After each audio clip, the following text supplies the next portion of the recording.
Қайырлы күн достар, сіздермен Ақбота. Бүгін французша еттің рецептімен бөлісетін боламын. Менімен бірге болыңыздар.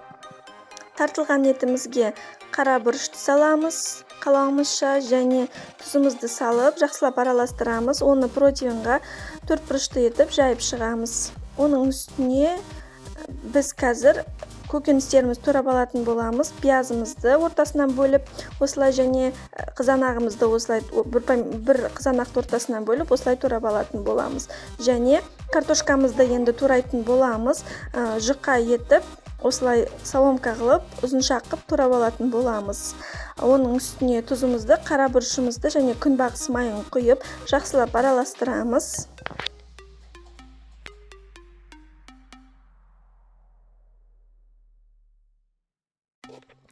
Енді көкөністерімізді үстіне жайып шығатын боламыз. Пиязымызды осылай жайып шықтық. Оның үстіне картошкамызды жайып шығамыз. 4 бұрышты етіп, оның үстіне қызанағымызды салып, пешке 180 градуста 35 минутқа пісіріп алатын боламыз. Оға дейін біз майонезбен сырымызды араластыратын боламыз. Сырымызды күштен өткіземіз. Майонезбен қосып, оны жақсылап араластырып аламыз. Одан соң оны үстіне тағы да бірыңғай қылып жағып шығатын боламыз. Тағы да духовкаға 5 минутқа қойып аламыз. Қалағанымызша үстіне зелень сепсеңіздер болады. Мен кішкене петрушка септім.